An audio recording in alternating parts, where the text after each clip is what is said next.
Hey there. Before you turn off the light and think, just another video about the law of attraction and positive thinking, stay with me. Stop for just a few minutes. Because what I'm about to tell you isn't some hollow theory or a motivational quote from a coffee mug, it's a testimony. An intimate confession. I'm going to reveal the exact words I whispered in complete darkness, feeling a little ridiculous at first, for 7 nights in a row.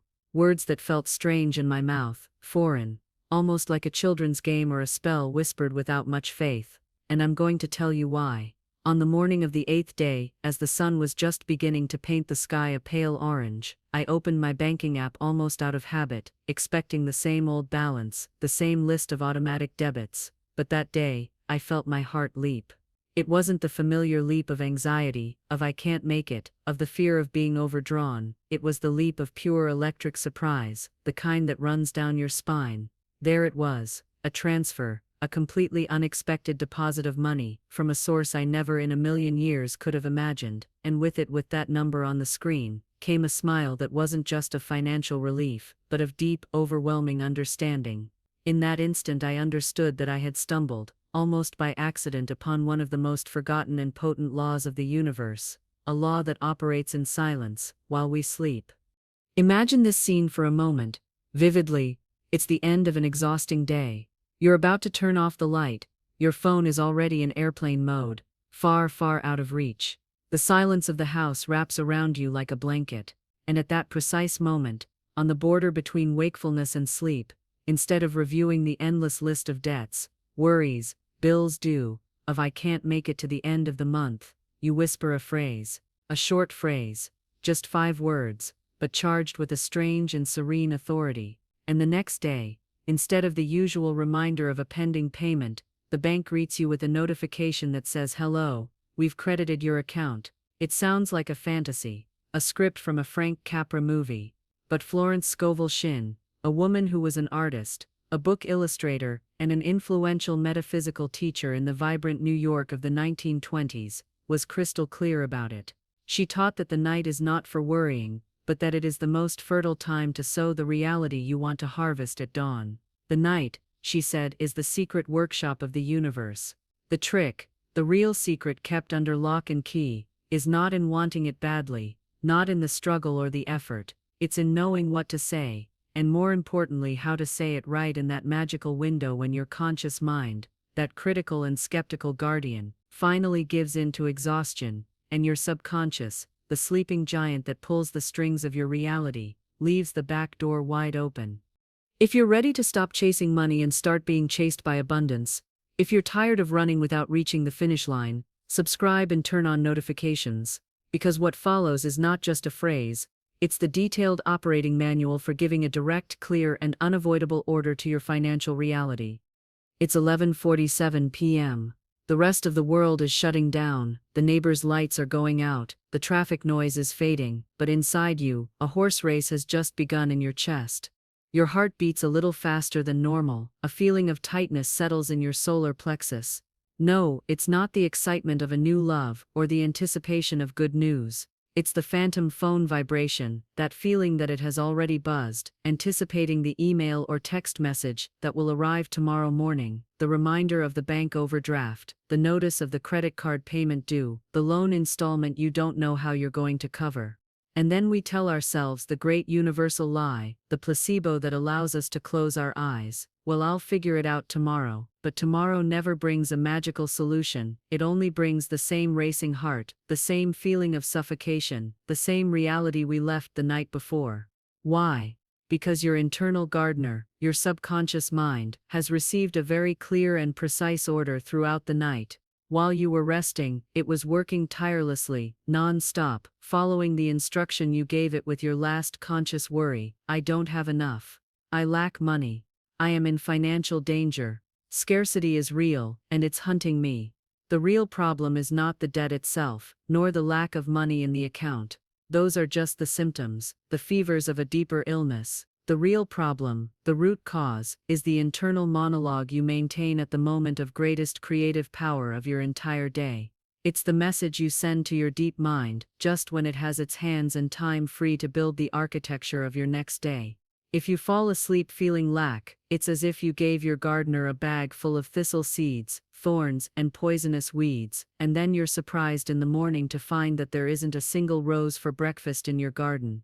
You wake up, literally, in the garden you planted yourself the night before. Florence knew this, and taught it with crystal clarity. Fear, anguish, and worry are not passive feelings, they are very powerful prayers. They are negative affirmations that the subconscious, your faithful and literal servant, takes as direct and unappealable orders. The modern world, our culture of productivity, shouts one single solution for money problems: work harder, work more hours, make more calls, drink more coffee, sleep less, sacrifice your free time, your family, your health, and so you do. You get up before the sun, you go to bed long after the moon, you run from one meeting to another, answer emails at all hours, you train, you read, you update yourself, you start a business, you strive, you struggle, you exhaust yourself to the point of collapse, but at the end of the month, when you look at your bank account, the feeling is the same, that of pedaling with all your might on a stationary bike, sweating, breathless, but without having moved a single inch. You advance very little, or not at all. Why this frustrating cycle? Because if your nocturnal mind, your head programmer, keeps repeating the same song of "I'm not enough, I never make it, money is hard to get, life is a struggle in an infinite loop," all your daytime effort is like trying to accelerate a high-end sports car with the handbrake on. You're burning the engine, wasting expensive fuel, and generating immense stress for nothing. Florence Scovel Shinn summarized it with brutal clarity in her teachings. External struggle is the sign of an external faith. In other words, the more you struggle in the physical world, the more you are screaming to the universe that inside you, in your deep belief system, you firmly believe in scarcity, difficulty, and limitation. The struggle is a prayer to difficulty. And the night, which should be your workshop for recharging, recalibrating, and deliberate creation, becomes the factory where the checks you will inevitably receive the next day are printed. Some come in red ink, others in green ink, and the design and amount of those checks are chosen by you, consciously or not, with the last dominant idea that crosses your mind just before you close your eyes and hand over control to your powerful and obedient subconscious. If you feel like you've been pedaling with that handbrake on, that you've been struggling without seeing results that match your effort, stop for a second. Before I reveal the exact phrase and the nightly ritual that changes everything, I want you to do something symbolic but powerful. Write in the comments right now, "I release the brake," acknowledging it is the first step to deactivating this self-sabotage mechanism. And if you are truly ready to release it forever, stay, because the master key that releases the engine of your prosperity is coming now. Let's mentally transport ourselves to New York, in the year 1925. While the city roars with the music of the Jazz Age, the sound of the first automobile engines, and the dizzying promise of the modern era, in private salons, small auditoriums, and apartments of the cultural elite, a woman named Florence Scovel Shinn was teaching a radical truth. She told her students, people from all social strata, from bohemian artists to Wall Street stockbrokers, that the human word is a mold, an invisible but incredibly powerful mold, into which the universal substance, that primal energy that forms everything, is poured, and which then solidifies in the physical world in the form of bills, contracts, promotions, opportunities, houses, and even relationships. And, according to her, the most potent moment to pour the substance into that mold was not during the hustle and skepticism of the day, but in the deep silence of the night. Specifically, in that sacred time frame just before falling asleep, the moment when the conscious mind, the critical guardian that questions everything, finally gives in to exhaustion, and the subconscious, the genie in the lamp, takes the microphone without filters. Florence was not a fan of endless lists of affirmations, nor of filling the bathroom mirror with 47 positive phrases that your rational mind instantly rejects for not being true. Her method was simple, direct, and devastatingly effective. A single decree, short, forceful, repeated a specific number of times with the emotion and certainty of one who is not asking, but confirming a fact already accomplished. And the phrase, the master key she gave her students to change their financial destiny, was this: money is my pursuer. Simple, almost absurd in its simplicity, but let's analyze it in depth. Why does it work so powerfully? Because with these 5 words you completely reverse the energetic dynamic of your life.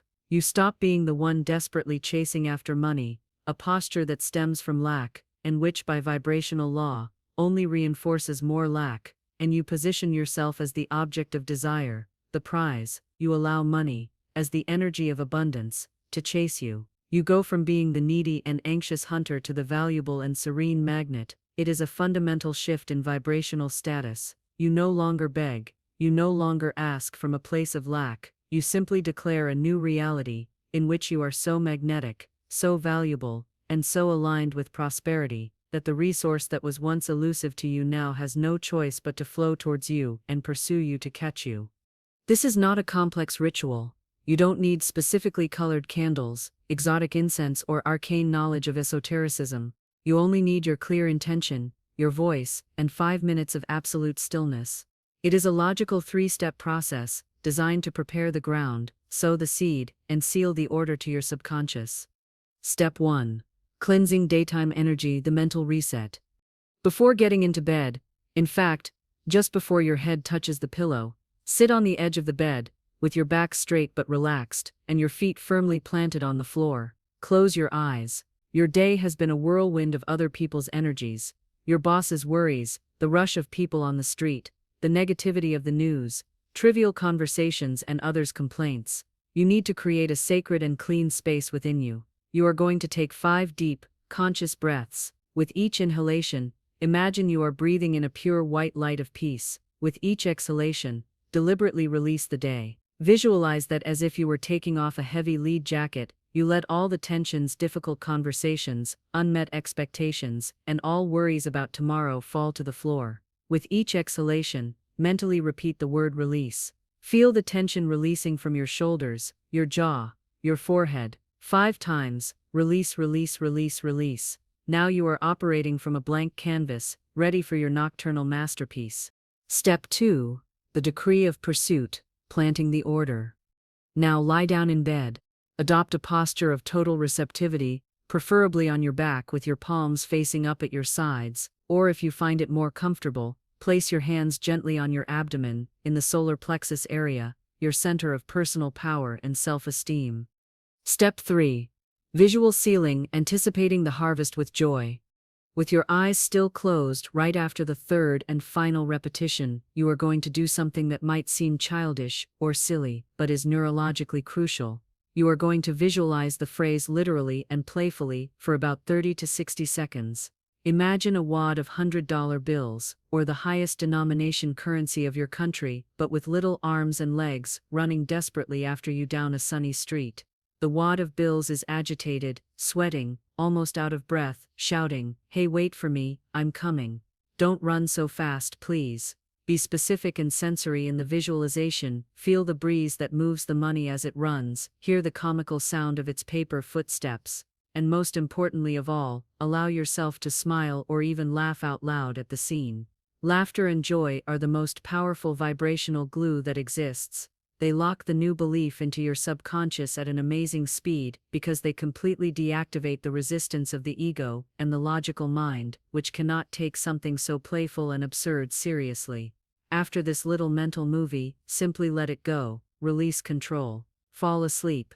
Don't think about it anymore, don't analyze, don't doubt. The order has been sent to the production department. All of this may sound like charming mysticism from the early 20th century, but modern neuroscience is beginning to validate with high-precision instruments what intuitive teachers like Florence Scovel Shinn knew through pure practice and observation.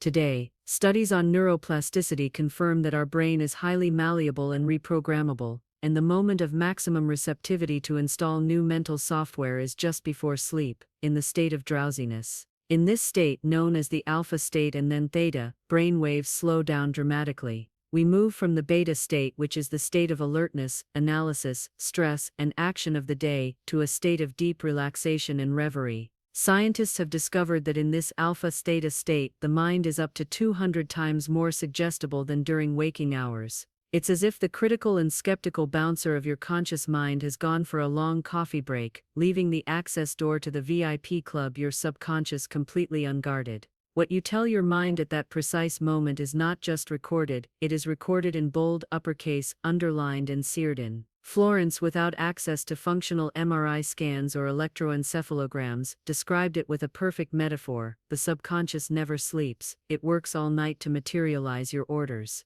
She herself would write her decrees or affirmations on small cards and put them under her pillow so that the energy of the word would work while she slept. Today we have a technological advantage she didn't have.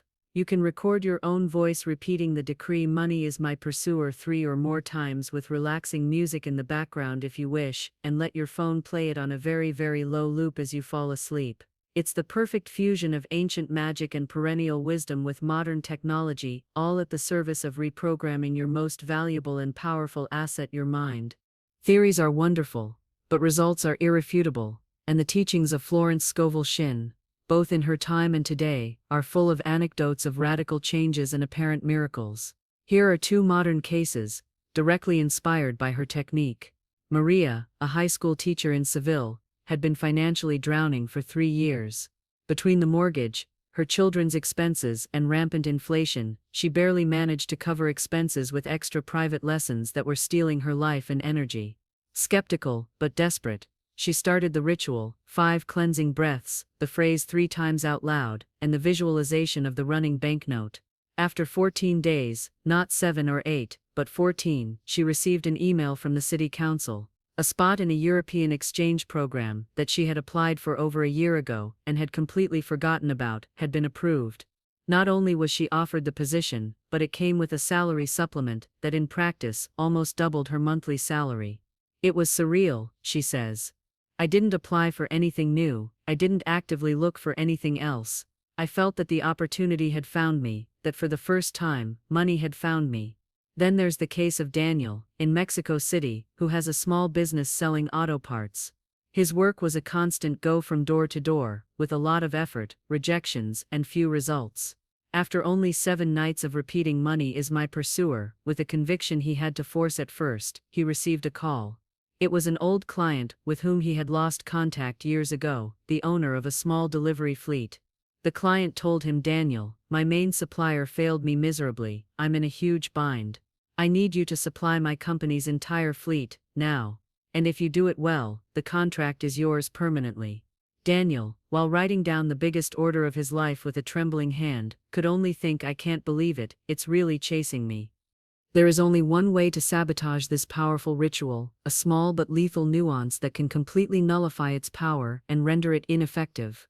It is a subtle, almost imperceptible but absolutely fatal mistake, saying the phrase as if it were a question, a plea, or a wish.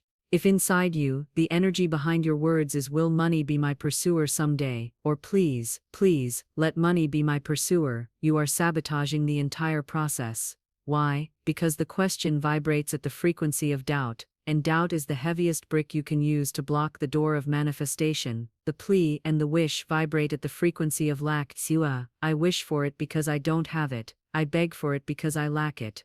The subconscious does not understand hopes, ironies, or nuances, it understands facts and direct orders. You must say the phrase as someone stating a consummated fact, as someone reading a line from a newspaper that has already been printed and distributed aloud. Money is my pursuer, period. It is a declaration of status, an update of your reality. There is no negotiation, there is no doubt, it is so. If your rational mind, that devil's advocate that lives in your head, intervenes with a "but that's not true, look at your bank account," simply thank it for its opinion, like a frightened child, and repeat the decree with even more calm certainty and a slight smile. You are installing new software, and it is completely normal for the old operating system to try to reject it at first. Persist. What if I share a bed, and my partner hears me and laughs at me for saying this out loud? Perfect. It's a golden opportunity. Laugh too. As we've already said, joy, fun, and lightness are accelerators of the process. You don't need anyone else's approval or belief. Your subconscious is yours, and only responds to your conviction. What matters is that you maintain the internal intention and certainty. The subconscious doesn't distinguish between a solemn ritual and a fun game, it distinguishes between repetition with feeling and forgetting. And what if I sometimes fall asleep before I finish saying the phrase 3 times? It's absolutely fine. Be kind to yourself. The intention is what counts. If your clear intention upon going to bed was to do the ritual, that energy has already been set in motion. With consistent practice, your body and mind will adjust, and you will see that you naturally complete the 3 steps before falling into deep sleep. Don't punish yourself. Don't turn the ritual into another source of stress. Does this only work with money? Or can I use it for other areas of my life? It works for everything, because the principle that your word is your magic wand is universal. You can adapt it for love. Jua's love is my pursuer. For health, Jua's love or perfect health is my pursuer. Or for professional opportunities, Jua's love job of my dreams is my pursuer. However, Florence recommended starting with money for a very practical reason. It is one of the areas where people have the most beliefs of scarcity and therefore where the results are most evident, measurable, and tangible. Seeing concrete results with money strengthens your faith in an incredible way, giving you the necessary confidence to later manifest other, more abstract things. In fact, it is said that it was with these types of firm decrees that she herself manifested her first house on Long Island, starting from a situation with no prior savings.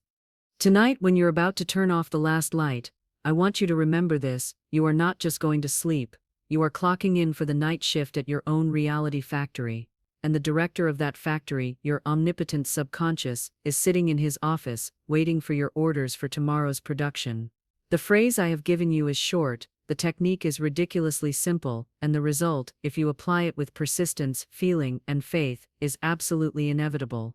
You will cease to be a slave reacting to your financial circumstances and become at last the conscious and deliberate architect of your prosperity.